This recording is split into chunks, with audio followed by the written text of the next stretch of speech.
Ijoolleen keenya yeroo biyyaa baatanii kaayyoo biyyaa baataniif maaliif dagattu? Egaa akkuma argaa jirtan jettii tana dhugaa dubbachuuf baay'ee takka na gaddisiiste. Maaliif jennaani beektanii walumatti qabamne shamarran biyya Arabaa akkasii shamarran biyya Arabaa akkana gaafa nuun jedhanii maqaan wajjumaan garuu immoo ijoolleen keenya kaayyoo biyyaa ba'aniif dagatanii gaafa gola madaa miti osoo hin ba'in beektanii waan hin taane keessa galanii rakkatanii booda karaa irratti ba'anii kadhatanii ganaa gad deebi'anii nama gaddisiisa. Dhugaa dubbachuu fi yeroo namoota baay'eedha ijoollee akka mucattii tanaa namoota baay'eedha jechuudha. Garuu immoo kaayyoo biyyaa baateef injifachuu qabda.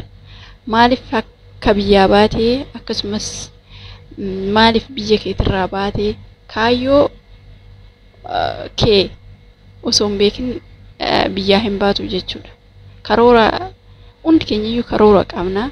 Karoora keenya san guuttannee maal jennee biyya keenyatti galuun akkasumas immoo biyya keenyatti galleetis hin dhaqqabna yookiin mucattiin tun dhugaa dubbachuu fi egaa ijoollee baay'ee waa koomentii jalatti waan baay'ee barreessanii fi garuu immoo sintunaa guddisaa booda immoo dhugaa dubbachuuf ishii dhiisatoo namni jireenya beektanii abbaa manaaf haadha manaatu yoo ta'anii of dadhabanii too yeroo ammaa kanatti biyya Arabaa keessa dhiisatoo biyyuma ofii keessattuyyuu namni of dadhabeeti jira jechuudha. Biyya Arabaa keessatti immoo gosanuu gola madaamii keessatti gaafa waan akkanaa kun irra ga'u booda immoo deebiteetuma yookiin miidiyuma irratti nutti iyyiti deebitee jechuudha. Garuu immoo osoo waan akkanaa kun irra hin ga'in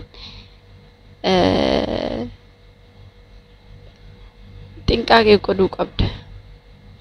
Dhugaa dubbachuuf ijoollee hedduu waan akkanaa kun irra ga'ee kan ganaa dhufanii gara miidiyaatiin bu'anii karaa irratti ba'anii dhugaa dubbachuuf hedduu takka nama gaddisiisa. Garuu immoo namni kaayyoo qabu dubartiin takka gaafa biyya ofiitirraa baatu ani hin beeku garuu namni tokko akkuma malkiin garagara ta'e hunduyyuu garagara yaadaa jechuudha.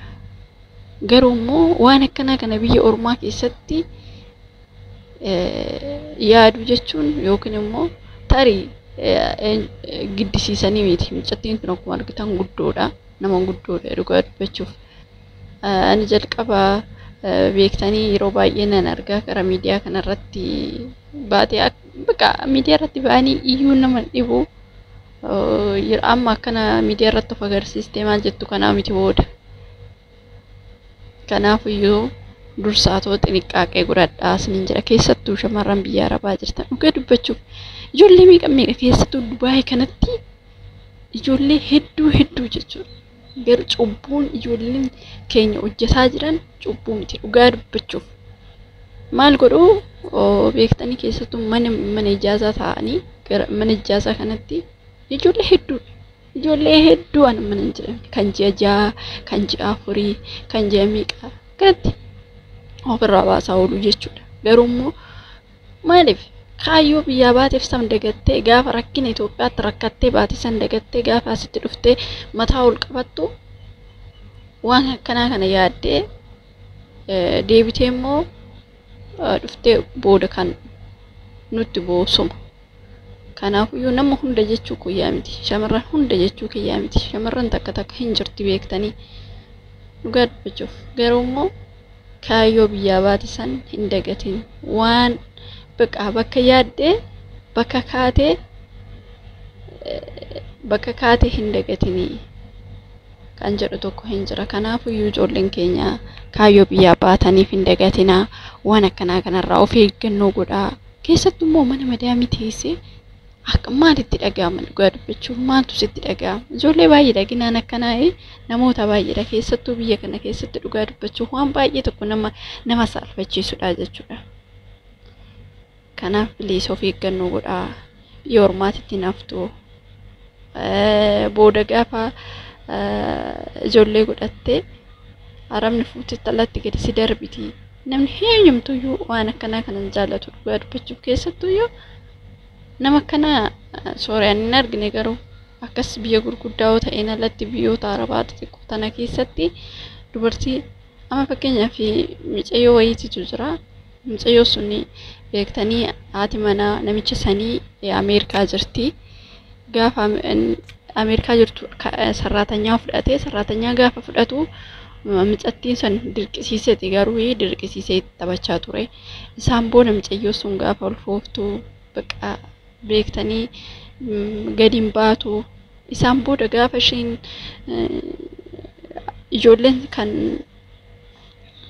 gaafa ji'a 8-7 guutu garuu ofirraa baasee gatee jechuudha. Gaafa gatuu isheen akka biyya galtuu namoonni gargaaranii abashoonni gargaaranii gara Itoophiyaa galtee yeroo galtu sanitti lakkoolee deessee jechuudha. Ijoollee lakkoolee deessee achi na iyyaafadhaa kanatti iddoon beektu yaa bakka maalitti hin beekne iddoo isheen turte hin beektu gadi hin baatu. Rakkina hedduutu irra ga'e jechuudha. Garuu immoo osoo rakkinni isin irra hin ga'in malachuudha. Malee dhugaa dubbachuuf hedduu ulfaataa Waaqayyoon waa'ee tokko immoo osuma beekuu harkaanii tokko immoo injira miti ijoollee miskiin namni waan akkanaa hin yaadne seexana itti ta'utu jira jechuudha. Kanaafiyyuu ijoolleen keenya waan kanarraa of eeggannoo godhaa filees. Yeroo baay'ee miidiyaa kanarratti waan dubbachuuf waan biqaasafu.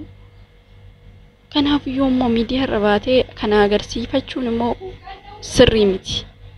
Annaa kana isiniin jedha obboloota koo dhugaa dubbachuuf of eeggannoo godhaa hundumti keessanuu waan kanarraa of eegaa isiniin jedha. Kuni waan salphaa miti. Baay'ee tokko biyya ormaa keessatti rakkachuutu jira daa'ima wajjiniin. Eenyu kee taate kanaafiyyuu rakkachuun jira biyya ormaa keessatti waa baay'ee nama rakkisa.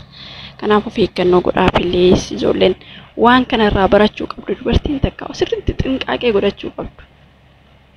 Annaa akkasii micattii sun wajjin rakkattee ilmoo lakkoo argatte san waliin baay'ee takka rakkatte Itoophiyaattis gallaanii maatii ishii wajjin jibbamte maal jedhamte dhugaa dubbachuuf baay'ee biqaa kana mana hin jedhamne.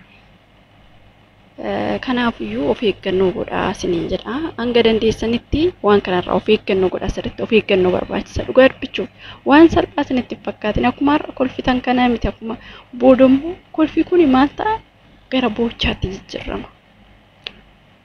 Kanaafiyyuu biyya ormaa keessatti sirriitti of eeggannoo nama barbaachisaa isiniin jedha.